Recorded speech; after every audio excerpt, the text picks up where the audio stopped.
हम लोग अणुदित सवर्णस्य चा प्रत्ययः इस सूत्र का अध्ययन कर रहे हैं।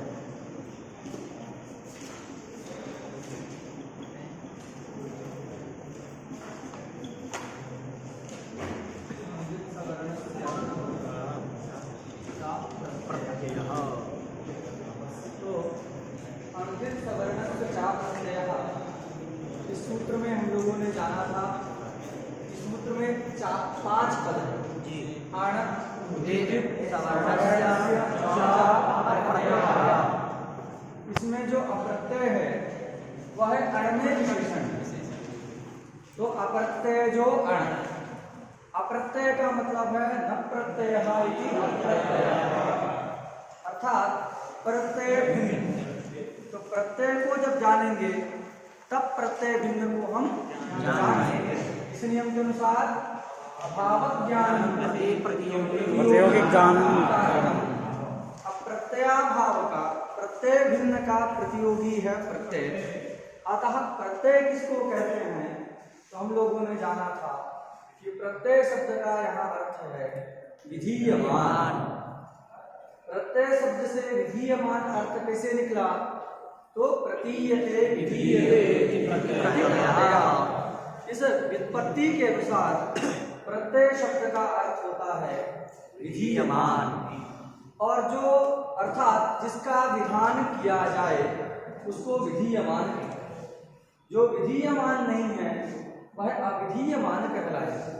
तो अविधीयमान जो अण तथा उदित अपने सवर्ण का बोधक होता है। सवर्णस्य संज्ञा स्यात्। संज्ञा का मतलब है बोधकः। संज्ञायते बोध्यते अनेन अथवा अनया सा संज्ञा, मतलब बोधकः। और ये भी हम लोगों ने पढ़ा कि ये जो अविधीयमान है केवल अण में विशेषण है, उदित में विशेषण नहीं। यदि उदित में भी अविधीयमान की आवश्यकता होती तो अलग से उदित रखने की आवश्यकता नहीं थी। अयसवर्णस्य चा प्रत्ययः ऐसा सूत्र बनाने से ही कार्य चल जाता है। लेकिन पृथक्तया सूत्र में जो उदित ग्रहण किया गया तत्सामर्थ्यात् पता चलता है कि अणि एवं अविधीयमानत्वम् अस्माभिः विशेषणं दीयते न तो उदिति। ये जो हम लोगों ने जाना। फिर वाक्यार्थ ज्ञानम प्रति पदार्थोपस्थिति कारणम, इस नियम के अनुसार अविधीयमान अण उदित सवर्णी के बोधक होते हैं। इस वाक्य के अर्थ को समझना है तो तदघटकीभूत प्रत्येक पद के अर्थ को जानना आवश्यक होगा। तो सबसे पहले पद है अविधीयमान, उसका मतलब हमको समझ में आ गया। दूसरा पद है अण।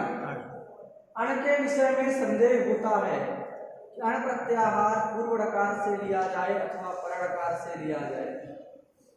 तो उस संदेह की निवृत्ति के लिए ग्रंथकार ने एक वाक्य लिखा अत्रैवाण परेण ड़कारेण। अर्थात इस सूत्र में जो अण प्रत्याहार है वह पर ड़कार से निष्पन्न है, अर्थात चतुर्दश वर्णों का बोधक है, 3 वर्णों का बोधक नहीं। ये अर्थ तो एव के बिना भी निकल सकता था।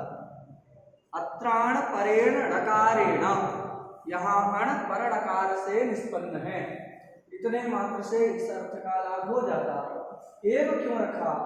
तो हमने जाना कि एव इसलिए रखा कि इससे अतिरिक्त जितने भी सूत्र हैं जहाँ अण शब्द का उच्चारण किया गया है, चाहे वह है उरणरपरः हो, चाहे ढलोपे पूर्वस्य दीर्घो न हो, चाहे अणो प्रक्रियस्यानुनासिका हो, कोई भी सूत्र हैं जहाँ अण पद है तो एतद अतिरिक्त सब जगह अण शब्द से पर ड़कार से निष्पन्न अण प्रत्याहार नहीं लेना है, अपितु पूर्व ड़कार से निष्पन्न ही अण प्रत्याहार लेना है। लेकिन इण प्रत्याहार सब जगह पर ड़कार से ही बनता है, ये हमको जानना चाहिए। इस वाक्य में प्रमाण क्या है? अत्रैवाण परेण ड़कारेण में तो हम लोगों ने देखा एक सूत्र है रित उत, अगर पूर्व ण से अण प्रत्याहार किया जाता तो ऋकार उसमें नहीं आता, ऋकार नहीं आता तो उससे सवर्णी का बोध सिद्धि नहीं होता, उसको रोकने के लिए तपर ग्रहण की आवश्यकता नहीं पड़ती। ऋत में जो तपरकरण किया गया वही बताता है कि अण प्रत्याहार पूर्व ड़कार से ही है, पूर्व ड़कार से यहाँ नहीं लेना है, पर ड़कार से लेना है। और भी कई सारे प्रमाण हम लोगों ने देखा। इसके बाद उदित शब्द का क्या मतलब है? तो सामान्यतया उदित का विग्रह जब करते हैं तो उद इत यस्य साथ उदित ये विग्रह उपलब्ध होता है, अर्थात जहाँ उकार की संज्ञा हुई हो उसको उदित कहते हैं।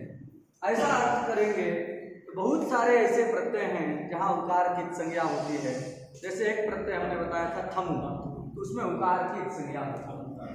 बहुत सारी ऐसी धातुएं हैं जहाँ उकार की संज्ञा होती है, कमु कांतौ दिगु धातु है, तो ये सब जगह उकार की संज्ञा है।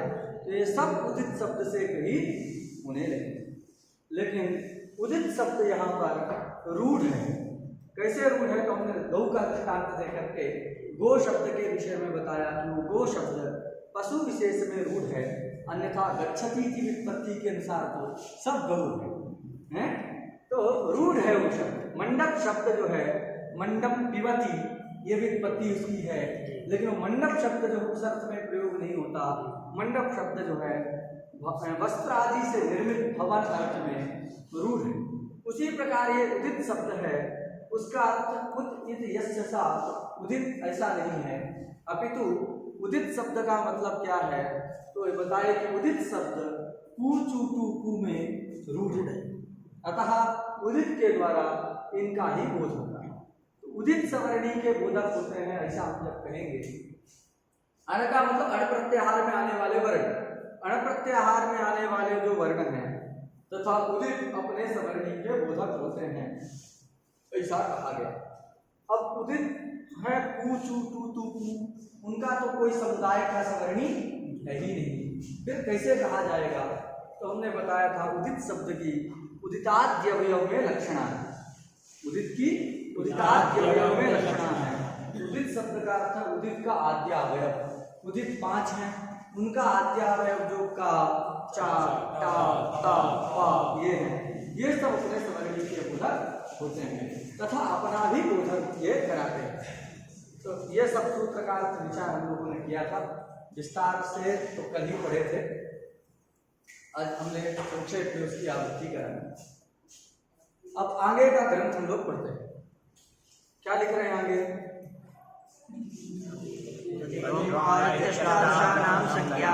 अब ये सूत्र लगाने के बाद हुआ क्या? तो बता रहे हैं कि ये जो आवरण है तथा जो अन्य ये आवरण है अथवा ये प्लुत वाला आ है, तो कोई भी आ हो, सभी आ का उच्चारण स्थान क्या है? कंठ है। और सभी का स्थान प्रयत्न क्या है? तो सब स्वर हैं, अतः विवृत प्रयत्न, विवृतम स्वराम।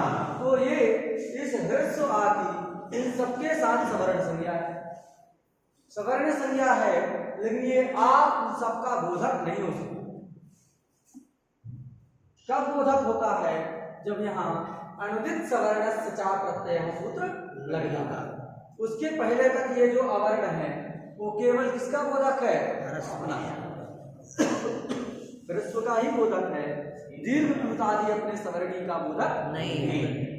सवर्ण संज्ञा तो हो चुकी है लेकिन वो बोध नहीं करा सकता।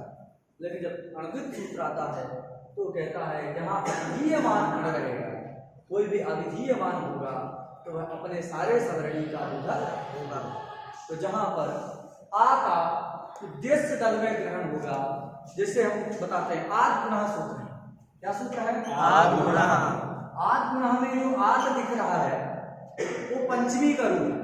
रामाद जैसे बनाते हैं आप लोग, वैसे ही आद बना है, आ शब्द के पंचमी में बना। अब यहाँ विधान किसका किया जाता है? आद गुणः के द्वारा। आद गुणः से गुण का विधान, उसका विधान है गुण का विधान। तो विधीयमान क्या होगा? गुण। गुण मतलब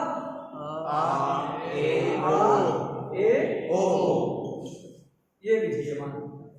लेकिन यहाँ जो आ है वह क्या आ है? विधीयमान नहीं, उसका विधान नहीं हो रहा। तो अविधीयमान आ है, इसलिए इस आ से सबका ग्रहण हो रहा है।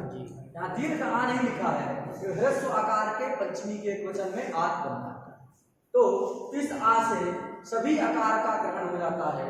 इसीलिए गण ईस, तो यहाँ पर ह्रस्व आकार से जब अचपर में रहता है तो भी गुण होकर के गणेश बन जाता है। रमा ईस, दीर्घ आ से परे जब इकार रूपी अच है तो भी गुण हो जाता है, रमेश बन जाता है। क्यों? क्योंकि यहाँ जो आ है ह्रस्व आकार है वह अपने सवर्णी का बोधक है। इस नियम के अनुसार अनुदित सवर्णी इस शास्त्र के अनुसार।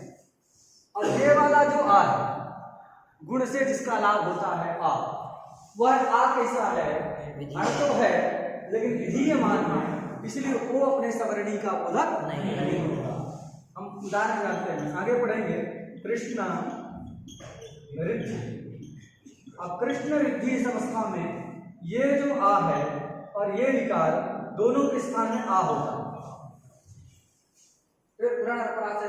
अर हो गया, कृष्ण रिद्धि प्रयोग बनता है। तो यहाँ जो आ विधान हो रहा है, गुण हो रहा है, वह गुण क्या होगा? हमेशा ह्रस्व वाला ही होगा, दीर्घ अथवा प्लुत वाला नहीं होगा। क्यों? क्योंकि वो विधीयमान। बात सुना गई? तो जो अविधीयमान अण होता है वही अपने सवर्णी का बोधक होता है। विधीयमान कभी भी सवर्णी का बोधक नहीं होता। इदम इस हमने उदाहरण के रूप में कल चर्चा किया। लेकिन जो उदित है वो चाहे विधीयमान हो चाहे अविधीयमान हो, सब जगह वह अपने सवर्णी का बोधक होता है। जैसे हमने देखा था घोष चुप जगाद प्रयोग में वहां जा आदेश कर रहा है, चवर्ग में चा ही नहीं कर रहा है, जा कर जगाद गल धातु है। तो ये सब हम लोगों ने विचार किया। अब ये जो आ है कितने का बोधक होगा? तो क्या उसके सवर्णी कितने हैं? 18। तो ये सबका बोधक है। वही लिखा आ इति अष्टादशानां संज्ञा। संज्ञा मतलब बोधक। तो अयम यह अकारः श्रूयते, ये जो आकार दिखाई दे रहा है, ये बोर्ड वाला ही मत समझ जाइएगा जी। तो जो वर्ण समाम्नाय में लिखा है आ योग में जो आ है वह आ कितने का बोधक है? 18। इसका क्लियर हो गया? आ इति अष्टादशानां संज्ञा। संज्ञा मतलब बोधक। क्लियर? तथा इकारो कारो, तथा मतलब उसी प्रकार, तेनैव प्रकारेण इति तथा। ये यथा तथा कथा सब में थाल कहते हैं। थोड़ा सा शब्द सीखते रहिए क्योंकि वहां तक पहुंचने में हमको बहुत समय लगेगा। लेकिन अभी कुछ सूत्रों को आप याद कर लेंगे तो तद्धित पहुंचने से पहले ही बहुत सारा आपको ज्ञान हो जाएगा। और कोई भी परीक्षा में आप बैठेंगे तो कभी फेल नहीं होगी। तो यहाँ जैसे यथा शब्द दिख रहा है, तथा है, कथा है, और तो ये सब जगह जो कौन प्रत्यय होता है? थाल प्रत्यय होता है। किस अर्थ में होता है? प्रकार अर्थ में। प्रकार वचने थाल, सूत्र याद कर सकते हैं। प्रकार वचने थाल, थाल में लाल की संज्ञा हो जाती है थाली में। तो प्रकार वचने थाल से थाल प्रत्यय यहाँ हुआ है, ठीक है ना? तथा, तथा मतलब तेन प्रकारेण, तेन प्रकारेण इति तथा। उसी प्रकार, उसी प्रकार किसकी तरह है? तो यथा आकार। देखो यहाँ पर एक दिन हम बताए थे यत् तदोर नित्य संबंधा। क्या नियम बताए थे? यत् तदोर नित्य संबंधा। यत् तदोर नित्य संबंधा।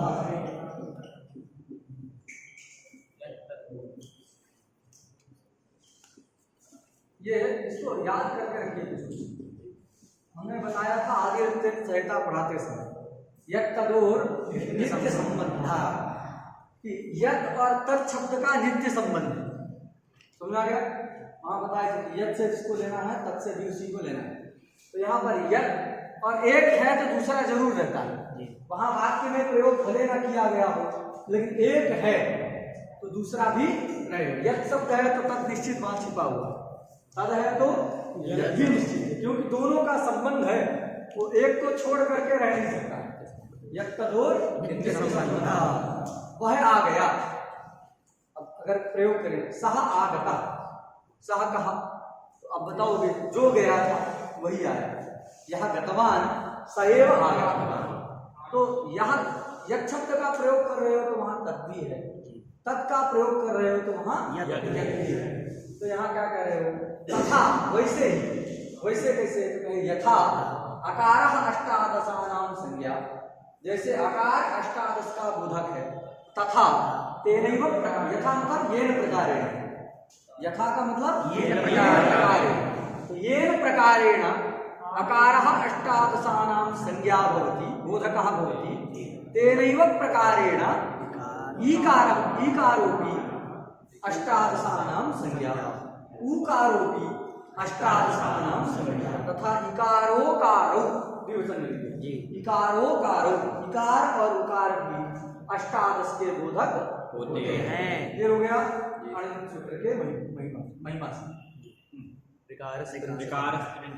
लेकिन जो री वर्ण है, यह री वर्ण 30 प्रकार के वर्णों का बोधक, क्योंकि हम जानते हैं री के साथ सवर्ण क्रिया जी, री वर्णयोर मिथा सावर्ण्यम वाच्यम, तो री वर्णयोर मिथा सावर्ण्यम वाच्यम इस नियम के अनुसार री और री ये दोनों जो है परस्पर सवर्णी है।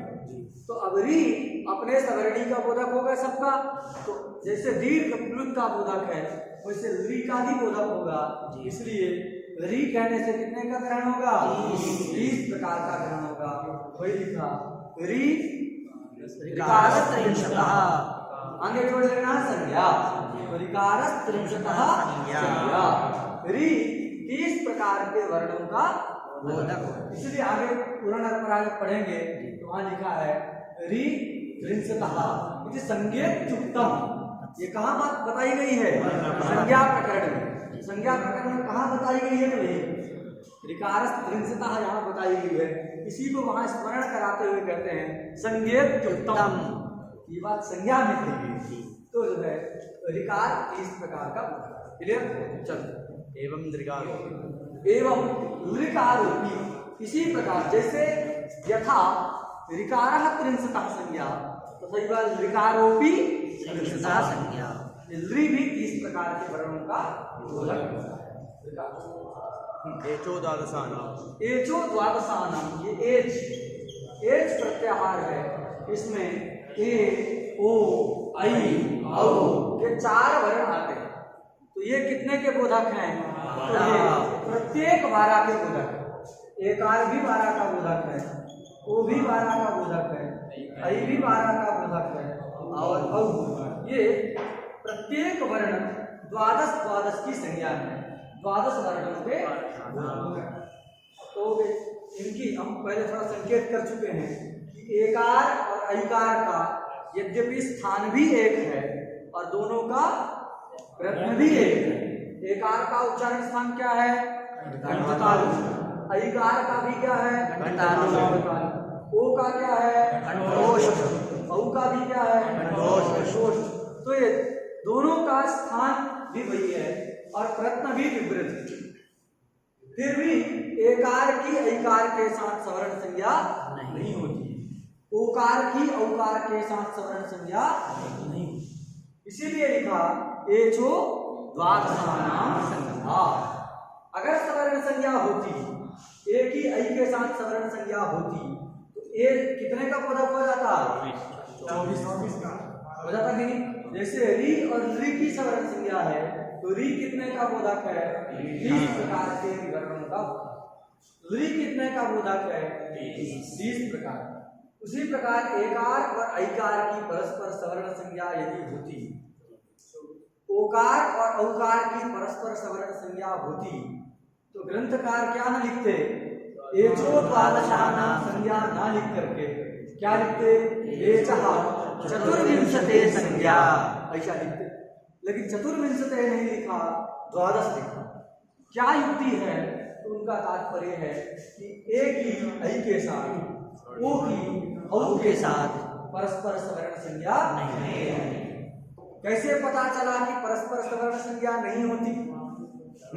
भाई नियम तो आपका सब घट रहा है, जो आपने सवर्ण संज्ञा के लिए नियामक बना रखा है, एक मापदंड बना रखा है कि स्थान और प्रत्न तुल्य होना चाहिए।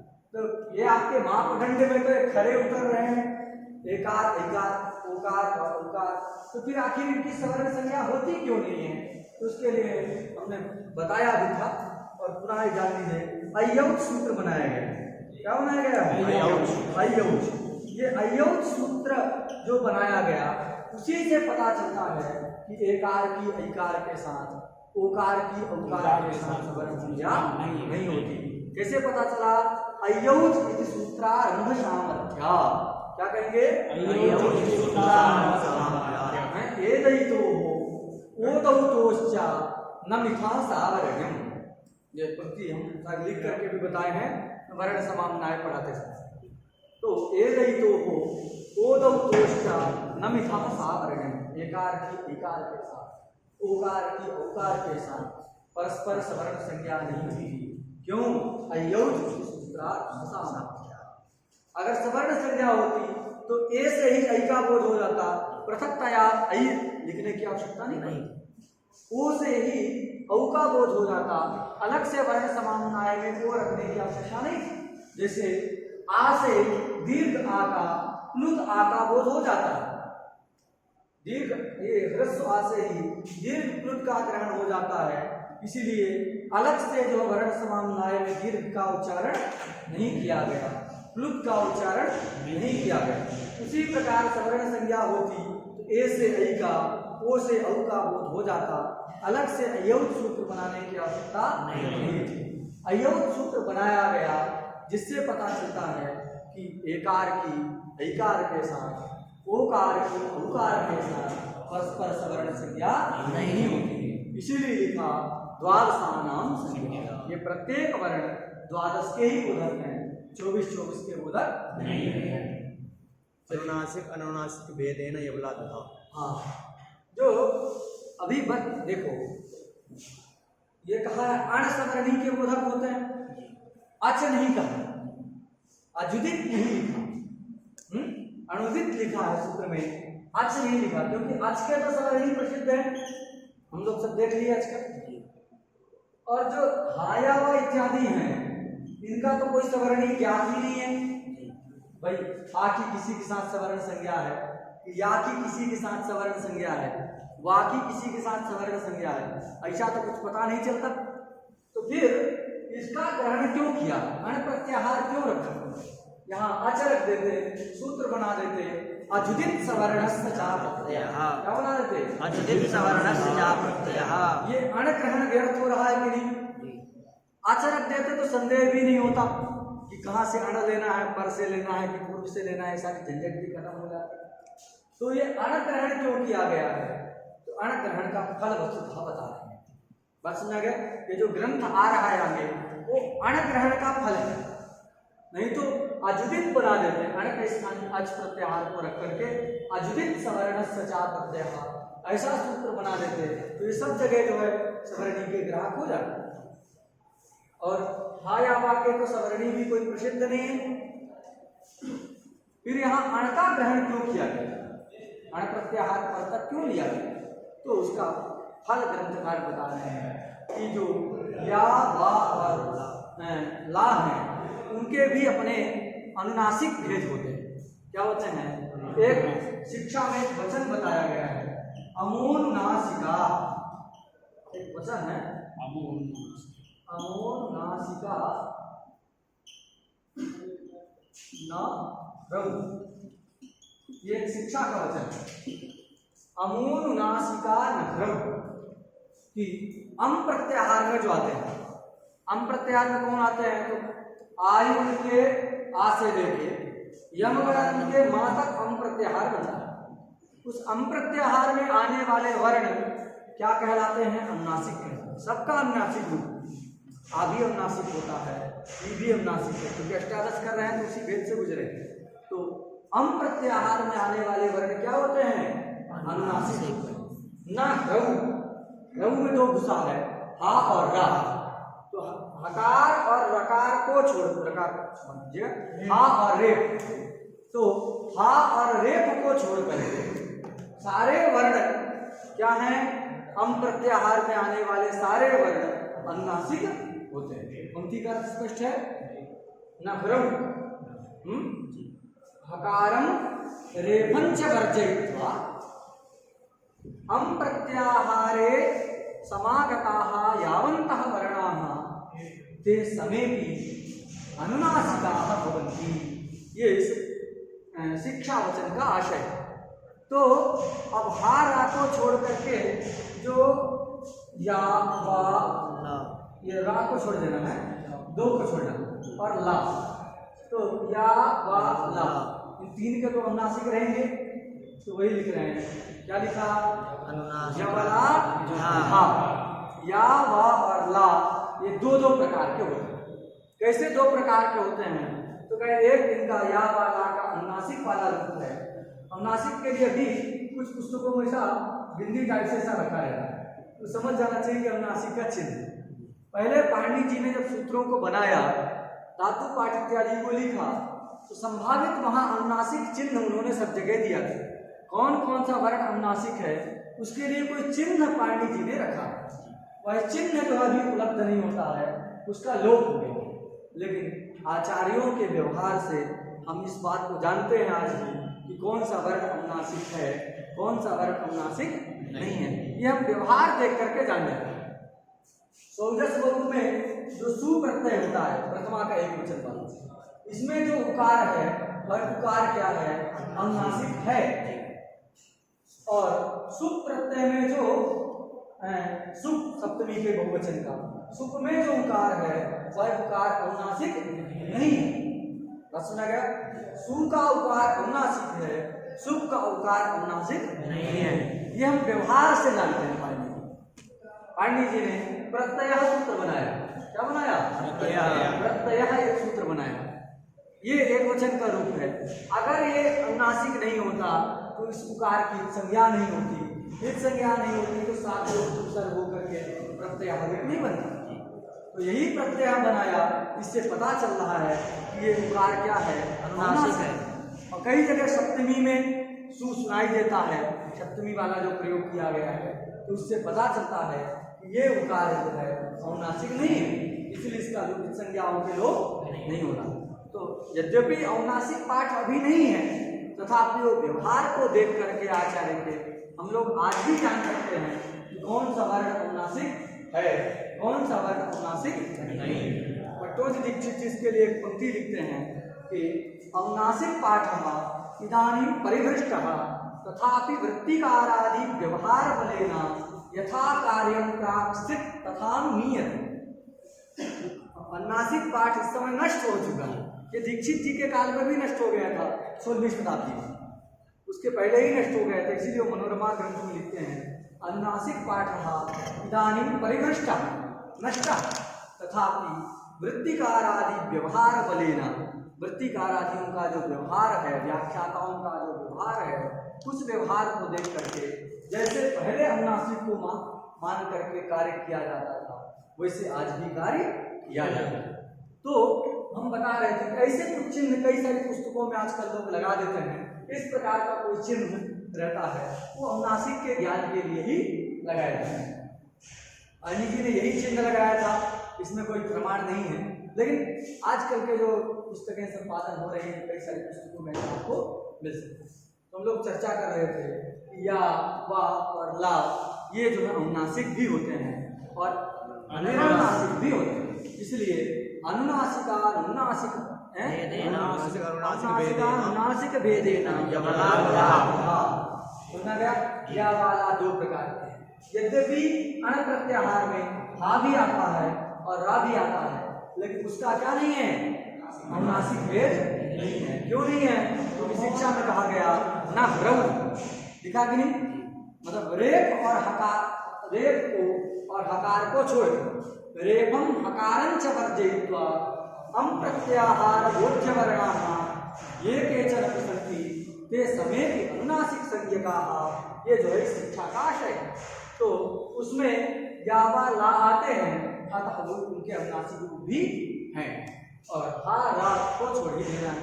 इसलिए यहाँ फल बता रहे हैं, अणग्रहण का यही फल है कि ये या वा ला भी अपने सवर्णी के बोधक हो जाए, अनुनासिक वाले का बोध करा दे। इसीलिए सूत्र में अच को छोड़ करके क्या लिखा गया, अण। अच लिख देते तो ये सब जो अच प्रत्याहार में आने वाले हैं वो तो सवर्णी के बोधक होते, लेकिन जहां पर या है, वा है, ला है, ये अपने सवर्णी के बोधक नहीं हो पाते, मतलब अनुनासिक वाले के बोधक नहीं हो पाते। इसलिए ये भी अपने भेद जो अनुनासिक हैं उनका बोधक हो जाए, उसके लिए अच को छोड़ के अण का परिधावन, अण तक जो है ग्रंथकार गए। तो अनुदित सवर्ण उनकी समझ आ गई। रेप आकार के विषय में भाष्यकार भी तो ये समझ में आ गया, अनुनासिक होते ही नहीं, और उनका दूसरा भी कोई भेद नहीं। कोई सवाल प्रश्न होगा कि भाई सबका बता रहे हैं कि ये इतने का बोधक है, इतने का बोधक है, हा को छोड़ रहे हैं, रा को छोड़ रहे हैं, क्यों? क्योंकि उनका कोई भी सवर्णी नहीं। एक पंक्ति है, इसको आप याद कर सकते हैं, हाइवर्ट सूत्र के भाष्य में भाष्य करने के लिए, रेपोस्मणा सवर्णाः सन्ति, रेपोस्मणा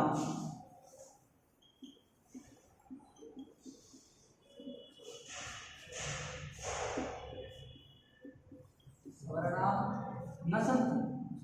रेप तथा ऊष्म संज्ञा, ऊष्म में कौन आता है, सा शा का हा, तो रेपोष्मणा सवर्णा न सन्ति। रेप और ऊष्मों का कोई सवर्णी नहीं होता, अतः ये किसी के बोधक भी नहीं है। लेकिन या वाला आता है इसलिए वो जो है बोधक। क्लियर हो गया? चलिए पंक्ति बोलिए। तेना अनुनासिकास्ते द्वयोर्द्वयोः संज्ञा। तो जब उसके दो भेद हो गए, अनुनासिक अनुनासिक के भेद से यवला दो प्रकार के हैं, इसलिए जो वर्ण समानाय में उच्चरित या वा ला है वो सब दो दो के बोधक। अनुनासिक और अनुनासिक के भेदकों से द्वयोः संज्ञा नाम बोधक। तो ये जो या है ये भी दो का बोधक है, वा भी दो का बोधक है, और ला भी दो का, अनुनासिक वाले का और शुद्ध वाले का। चलिए परासन्निकर्ष संहिता। चल ये एक सूत्र हो गया। अभी श्री गुरु चरण कमलेभ्यो नमः, इस सूत्र को हम लोगों ने पढ़ लिया है। इसको बंद ही कर